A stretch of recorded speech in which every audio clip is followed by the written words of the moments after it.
खेल के दौरान आपस में टक्कर हो या सिर में चोट, फुटबॉल में इससे बचना मुश्किल है और इसी वजह से अगर खेल के दौरान सिर में चोट लगी तो खतरनाक हो सकती है। सिर में टक्कर से खोपड़ी और दिमाग की चोट लग सकती है। इससे सिर्फ सिर के बाहरी हिस्से को ही नुकसान नहीं होगा, अंदर दिमाग को भी। पहले सिर की चोट पर उतना ध्यान नहीं दिया जाता था। आमतौर पर टक्कर लगने के बाद भी खिलाड़ी खेलना जारी रखते थे। 2014 में विश्व कप फाइनल के बाद इस सोच में बदलाव आने लगा। उस समय जर्मन खिलाड़ी क्रिस्टोफ क्रामर के सिर पर चोट के बाद उनका फौरी इलाज कर दिया गया, लेकिन जल्द ही उन्होंने ओरिएंटेशन खो दिया। उन्हें बहुत बाद में मैदान से वापस हटाया गया। इस घटना के बाद दुनिया भर के खेलों के लिए 3 मिनट वाला नियम लागू कर दिया गया।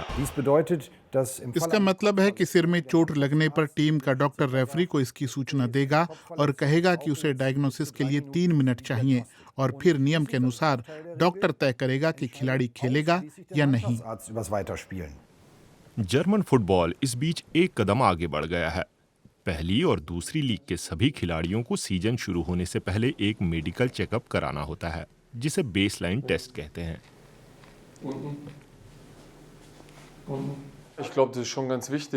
मैं समझता हूं कि ये बेहद ज़रूरी है। लोग इतना सोचते नहीं कि कुछ हो गया तो क्या होगा।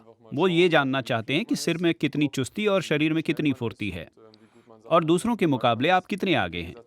मेरी राय में ऐसा कुछ हो जाए तो ज़रूरी है कि डॉक्टर को पता हो कि उसे क्या जांच करनी है।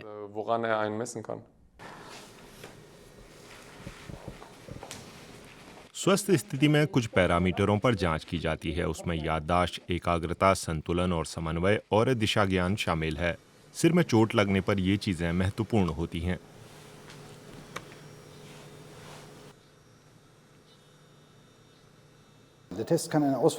इस टेस्ट का मैच के नतीजे पर असर पड़ सकता है। इससे डायग्नोसिस में मदद मिलती है, जो बहुत कम समय में किया जाना होता है।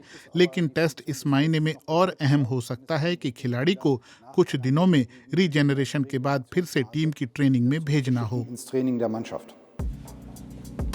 खेल के दौरान दिमाग को लगने वाले झन्नाटे पर बहुत सी स्टडी है और उनके नतीजों के बारे में पर्याप्त जानकारी भी है, लेकिन नियमित रूप से हेडबॉल खेलने से होने वाले संभावित खतरों पर स्टडी नहीं हुई है। दिमाग पर लगातार दबाव कितना खतरनाक हो सकता है।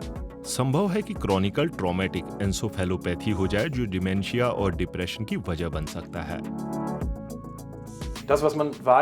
हमें पता है कि हेडबॉल के कारण दिमाग संभवतः बदलता है, उसमें संरचनात्मक बदलाव आता है, लेकिन ये सही पता नहीं कि इसका पैथोलॉजिकल असर क्या होता है। मतलब ये कि सीमा क्या है जब हम इसे बीमारी कहेंगे या कोशिकाओं का सामान्य बदलाव। लंबे समय वाली एक स्टडी में क्लाउस राइन्सबर्गर इस समय अपनी टीम के साथ इस बात की जांच कर रहे हैं कि ट्रेनिंग और खेल के दौरान हेडबॉल किए जाने का दिमाग पर क्या असर होता है। हैम्बर्ग स्पोर्ट्स क्लब की जूनियर टीम में हेडबॉल की प्रैक्टिस को 1.5 साल तक रिकॉर्ड किया गया।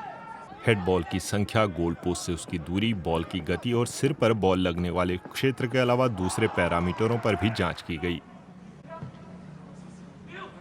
हेडबॉल पर रोक लगाना शायद गलत होगा, जैसा कि अमेरिका में कुछ जगहों पर किशोर फुटबॉलरों के लिए किया गया है, लेकिन सिर पर लगने वाली चोट और उसके नतीजों को अब गंभीरता से लिया जा रहा है। ये फुटबॉल के खेल के लिए अच्छी बात है।